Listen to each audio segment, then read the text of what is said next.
การโสราดบรรลวงในรัฐเฮายังเป็นเรื่องปกติเกินไปโพดเพราะว่ามันมีมัดทุกหม่องทุกระดับทุกชนชั้นทุกตำแหน่งทุกคมเขตการค้นที่โกงประเทศชาตินี่นะประชาชนนี่ในสังคมลาวเฮายังมีจุดยืนอยู่สำหรับพวกนี้เนาะคนยังนับหน้าถือตาถือว่ายังให้เกียรติหลายนะอยู่ในสังคมเฮาเนาะการประมูลโครงการคือกันยกราคาสูงเกินไป โดยเฉพาะเป็นการพัฒนาพื้นฐานโครงรางเส้นถนนหนทางนี่แม่นอันตรายสุดเว้ามาจักปีแล้วเนาะพวกเขายังแบบเฮ็ดบ่ได้นะราคาไฟฟ้านี่มันก็ยังเป็นปัญหาอยู่ในนี่เพิ่นว่าบ่มีการจมวาของสังคมที่จริงมันก็มีนั่นแหละประธานแต่ว่าเขาเจ้าบ่มีทางเลือกมันแม่นโมโนโพลีเด้เนาะก็ต้องได้ใช้อยากให้พิจารณาบึงโครงสร้างไฟฟ้านี้คืนข้าพเจ้าอยากเว้าถึงแผนเศรษฐกิจภายใน5 ปีข้างหน้านี่ต้องเบิ่งขึ้นว่าปัญหาและอุปสรรคของเฮาแท้ๆมันแม่นอันใดเนาะข้าพเจ้าอยากเว้าถึงเรื่องการโสราบังหลวงนี่เนาะเพราะว่าการโสราบังหลวงนี่มันควรเป็นบุริมสิทธิ์เนาะที่รัฐบาลควรเฮ็ดก่อนเนาะเฮียนบรรณาธิการการโสราบังหลวงในรัฐเฮายังเป็นเรื่องปกติเกินไปโพดเพราะว่ามันมีมัดทุกหม่องทุกระดับทุกชนชั้นทุกตำแหน่งทุกคมเขตอันนี้นี่มันเฮ็ดให้ผลประโยชน์ของประชาชนนี่มันหายเนาะได้สังเกตเห็นว่าตำแหน่งใดที่มันพอได้ทำมาหากินได้นะบ่อยากย้ายเนาะถึงมันได้ย้ายตำแหน่งสูงกว่าเพิ่นก็บ่อยากย้ายดอกเนาะเพราะว่าอันนี้มันสิ่งที่เฮาเห็นและก็ได้ยินหนาหูหลายเนาะในเวียกงานการปฏิบัติของรัฐเนาะท่านประธานการค้นที่โกงประเทศชาตินี่นะประชาชนนี่ในสังคมลาวเฮายังมีจุดยืนอยู่สำหรับพวกนี้เนาะคนยังนับหน้าถือตาถือว่ายังให้เกียรติหลายนะอยู่ในสังคมเฮาเนาะการประมูลโครงการคือกันยกราคาสูงเกินไป โดยเฉพาะเป็นการพัฒนาพื้นฐานโครงรางเส้นถนนหนทางนี่แม่นอันตรายสุดเว้ามาจักปีแล้วเนาะพวกเขายังแบบเฮ็ดบ่ได้นะเพราะว่าบางอันนี่นะโดยเฉพาะเงินกู้นี่นะแห้งคักเป็นเงินสดนี่มันแห้งหอมหวนเนาะที่สุดเขาแห้งอยากได้โครงการลักษณะจังซี่ทั้งประชาชนนี่บ่ได้อยากได้แต่ว่ามีกลุ่มก้อนหนึ่งอยากให้มันเกิดวางสันซะเนาะเขาเห็นได้ชัดเจนนี่คือโครงการ BRT นี่เริ่มแต่มีความคิดเนี่ยตั้งแต่ปี 2008 เนาะจนมาปัจจุบันนี่ 2025 มันเกือบ 17 ปีแล้ว ถือว่าโครงการนี่มันบ่มีฮอดประชามติจักดีเลยเขาบ่เคยเอามาขึ้นมาอยู่ในสภานี่เนาะหรือพวกทานเฮ็ดสำรวจเองจ้างต่างประเทศมาเองก็ต่างประเทศก็กินกันเป็นสอโกงเป็นคือกันมันบ่แม่นว่าต่างประเทศแล้วก็สอโกงบ่เป็นเนาะอันนี้มันบ่ต้องยืนยันถึงขนาดนั้นเนาะมันต้องเอามาเฮาเฮ็ดเพื่อประชาชนเฮาต้องเอามาจากขึ้นมาสภานี้ประชามติให้เห็นดีว่าปัญหามันแท้เหมาะกับวิถีชีวิตของประชาชนเฮามันแท้บ่ล่ะเนาะบ่อนจอดรถเฮาก็บ่มีขึ้นเนาะเพิ่นบอกว่ามีเพิ่นจัดแจงบ่อนจอดรถข้าพเจ้านี่ไปถามมันแล้วเนาะพ่อแม่พี่น้องย่างอยู่ในซอยนี่ขึ้นมามันยากมันลำบากอีหลีเนาะตัวนี้นี่แม่นพวกเฮานี่ควรเบิ่งคืนเนาะตัวนี้เพราะว่าการเฮ็ดโครงการหนึ่งมันบ่แม่นการทดลองเลยเนาะร้อยก็ล้านเกือบ100ก็ล้านเหรียญนี่มันบ่แม่นของหลินเนาะมันเป็นหนี้ของชาติพวกเขาต้องระมัดระวังฉะนั้นการปราบปรามโสราบันหลวงนี่มันควรเอาขึ้นมาเป็นวาระแห่งชาติเนาะสุดท้ายนี่ข้าพเจ้ามีแนวคิด3ข้ออยากเสนอทางรัฐบาลแล้วนี้เนาะข้อที่1การปราบปรามโสราบันหลวงนี่เนาะมันหมายความว่ามันแสดงเห็นถึงความหักชาติตามคำขวัญเราเลยถ้าเขาหักชาตินะเขาต้องปราบตัวนี้ให้ได้วางสั่นซะข้อ2การพัฒนาประเทศจะสำเร็จได้นะคณะรัฐบาลนี่ต้องมีความบริสุทธิ์ใจตัดสินใจสุด และก็เด็ดเดียวเด็ดขาดที่3ประชาชนสิทุกข์สิยากสิลำบากผู้ใดก็อย่าเนาะเขาขออย่างเดียวรัฐบาลบริหารประเทศด้วยความซื่อสัตย์และเป็นธรรมให้แก่พวกเขาขอขอบใจท่านประธานเพราะว่าค่าไฟฟ้านี่มันก็ยังเป็นปัญหาอยู่ในนี่เพิ่นว่าบ่มีการจมวาของสังคมที่จริงมันก็มีนั่นแหละประธานแต่ว่าเขาเจ้าบ่มีทางเลือกมันแม่นโมโนโพลีเด้เนาะก็ต้องได้ใช้อยากให้พิจารณาบึงโครงสร้างไฟฟ้านี้คืนเพราะว่ารุดนี่น้อยโพดท่านประธานมันยังกระทบอยู่หั่นนะนี่อยากให้พิจารณาแท้ๆว่าสิเฮ็ดวิธีใดเนาะข้าพเจ้าวลีเบศพงศ์สมาชิกสภาแห่งชาติเขต1นครหลวงขอมีคำเห็นใส่บทรายงานของรัฐบาลเนาะโดยเฉพาะแม่นบทรายงานของท่านนายกข้าพเจ้าขอเข้าเนื้อหาเลยโดยเฉพาะแม่นภาคที่1ข้อ4การรักษาเสถียรภาพด้านราคาสินค้าอยู่ในนี้เพิ่นมีการปรับปรุงโครงสร้างราคาน้ำมันเชื้อไฟเนาะซึ่งมันกระติดพันกันกับแน่นอนมันกระติดพันกับหลายเรื่องโดยเฉพาะแม่นเรื่องเศรษฐกิจการชีวิตการเป็นอยู่ของประชาชนข้าพเจ้าอยากถามว่าอยู่ในนี้เพิ่นมีการว่าปรับปรุงโครงสร้างราคาน้ำมันเชื้อไฟโดยตัดค่ากองทุนทางค่ายอดสารมาร์เกอร์และกองทุนน้ำมันออกจากโครงสร้าง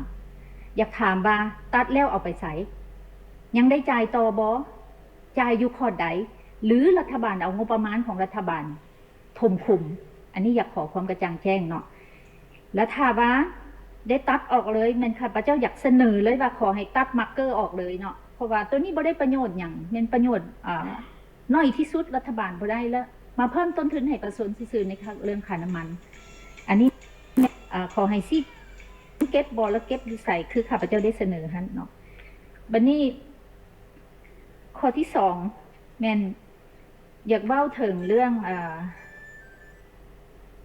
กำหนดการแก้ไขระยะ6 เดือนท้ายปีนี้โดยเฉพาะแม่นราคาไฟฟ้า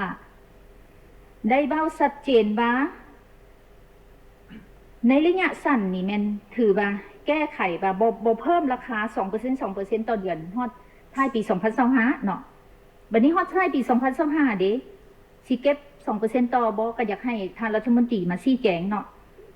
แล้วปี2026หาปี2029นี่ระยะกลางนี่ก็ในเวลาชี้แจงก็อยากให้เห็นทิศทางเลยว่าสิแก้ไขจังใดแล้วระยะยาวฮอดปี2029เพราะว่าค่าไฟฟ้านี่มันก็ยังเป็นปัญหาอยู่ในนี่เพิ่นว่าบ่มีการจมวาของสังคมที่จริงมันก็มีนั่นแหละประธานแต่ว่าเขาเจ้าบ่มีทางเลือกมันแม่นโมโนโพลีเด้เนาะก็ต้องได้ใช้เพราะฉะนั้นในเรื่องของค่าไฟฟ้านี่ถือว่ายังลดน้อยหลายถ้าเทียบใส่กันกับ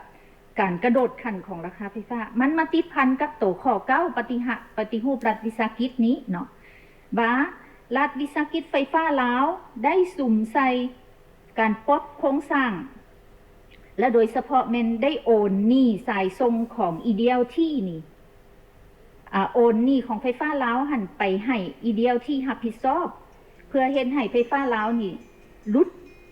เพื่อให้หนี้สินของไฟฟ้าลาวลดลงสามารถสร้างสภาพคล่องให้ไฟฟ้าลาวนั้นเพราะฉะนั้นตัวนี้แสดงว่าหนี้ของไฟฟ้าลาวลดลงมันติดพันกับราคาไฟฟ้าของประชาชนนี่อยากให้พิจารณาบึงโครงสร้างไฟฟ้านี้คืนเพราะว่าลดนี่น้อยโพดท่านประธานมันยังกระทบอยู่นะนี่อยากให้พิจารณาแท้ๆว่าสิเฮ็ดวิธีใดเนาะเพราะว่าถ้าโอนนี่จังซี่นี่ข้าพเจ้าก็อยากถามอยู่ว่าเฮาเข้าใจว่าไฟฟ้าลาวนี่ในแง่เป็นหุ้นส่วนนี่อาจจะบ่มีเงินไปสมทบนำข้าเจ้าบ่หรืออีหยังกันแล้วแต่เนาะแต่ก็อยากให้ประเมินผลให้ผลเสียว่าเครื่องสายส่งนี่มันเป็นหัวใจมันเป็นคอหอยธุรกิจคอหอยของประเทศเนาะและในทุกการที่เขาจะให้หุ้นเขาเจ้าหลายกลัวหรือหน่อยกลัวทุกวิสาหกิจที่รัฐบาลขายหุ้นที่เป็นธุรกิจข้อหอยขออยากให้ระบุใส่มาตราหนึ่งว่ารัฐบาลมีสิทธิ์ขอซื้อคืนได้ซื้อคืนแบบใดในราคาไล่เลี้ยงกันแบบใดเว้ากันไปต้นเลยเพื่อความโปร่งใสและเป็นธรรมทั้งสองฝ่ายเนาะอันใดที่เป็นธุรกิจข้อหอยเวลาเขาเข้มแข็งเราอยากให้ซื้อคืนเนาะเพราะว่าสายทรงนี่มันเป็นเส้นเลือดใหญ่เลยเด้ประธานทุกเครื่องต้องมีสายส่งบ่ซั่นขายไฟฟ้าบ่ได้แต่ปัจจุบันนี้เฮาก็ยังสะสายอยู่เฮาห่วมบ่ได้ธรรมดาตัวนี้นั่นรัฐบาลลงทุน อันอยู่ประเทศใดเขาเจ้าก็บ่ให้เอกชนลงทุนตัวนี้แต่ว่าด้วยความจำเป็นของเฮาหรือแนวใดก็วิธีแก้ปัญหาเนาะข้าพเจ้าก็เข้าใจแต่ถึงจังใดก็อยากให้พิจารณาเบิ่งผลให้ผลเสียและผลได้รับของเฮาในอนาคตแต่ในเมื่อบ่ดึงออกจังซั่นก็อยากให้ขอพิจารณาค่าไฟฟ้าคืนขอเป็นเอกภาพแล้วในข้อนึงเนาะในนี้ข้าพเจ้าเห็นว่ารัฐบาลเอกภาพถือว่าเฮาถือหุ้น 51% ของการบินลาวเทื่อแล้วนี่หั่นทางผู้ลงทุนขอถือ 51% แต่ว่าทางสมาชิกสภาพวกเขาก็ได้ท้วงติงเนาะว่าเฮาบ่อยากให้ในเมื่อเนื่องจากการบินลาวมันติดพันกับความมั่นคงทางอากาศหรือหลายด้านทั้งสมาชิกสภาก็ได้คัดค้านว่าบ่อยากให้ทั้งผู้ถือหุ้นใหม่ที่จะเข้ามาซื้อหุ้นหันถือ 51 ซึ่งในนี้ทางรัฐบาลได้รายงานว่าทางเฮาได้ถือหุ้น 51% อันนี้ข้าพเจ้าขอชมเชยและขอขอบใจที่ฟังเสียงของสมาชิกสภาพวกเขาเนาะและอีกประเด็นนึงแม่นข้าพเจ้าอยากขอเว้าเรื่องข้อเสนอที่3ของรัฐบาลอยู่ในคำถามเจ้าจิ้นของท่านประธานเนาะข้อเสนอที่3ที่ทั้งนายกได้เสนอหันว่าบ่อยากระบุ6คาดหมายใส่มติสภาในความจริงนี่ข้าพเจ้าอยากให้ระบุเนาะแต่ถ้าสมมุติบ่ได้แท้ๆนะแนวใดก็ที่จริงมันบ่มีอีหยังที่ละเอียดอ่อนดอกตัวนี้พออยากบ่อย่างนี่ปริมาณ N2 หรือว่ายอดเงินเหลือยอดเขาเอิ้นว่ายอดเงินกู้หรือเงินฝากนี่ก็มีการรายงานประจำอยู่แล้วและทาง BOL นี่ก็ต้องได้คุ้มอยู่แล้วเนาะถ้าว่า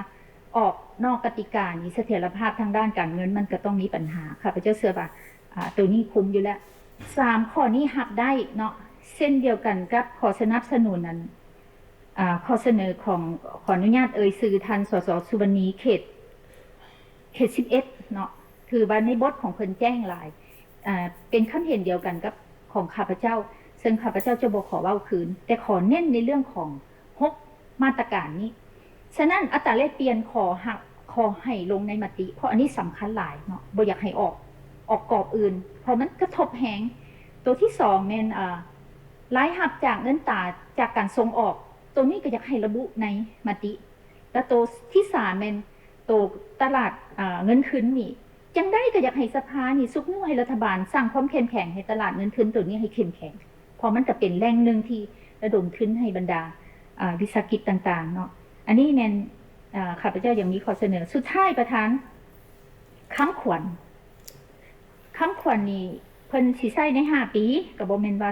ใช้ยาวไกลเนาะแต่ว่าคำว่าปลุกระดมนี่เสนอเอาออกใช้คำว่าส่งเสริมแทนส่งเสริมจิตใจรักชาติและพัฒนาอย่างแข็งแรงตั้งหน้านี่เอาออกเลยซะมันคือว่าบ่เป็นคำศัพท์คำขวัญปานใดเนาะแล้วก็จุดสร้างเศรษฐกิจเอกราชเป็นเจ้าตนเองพัฒนาเศรษฐกิจสังคมสีเขียวยืนยงให้เอาขึ้นมาตัวนี้แทนที่เสียไปสุดท้ายนะ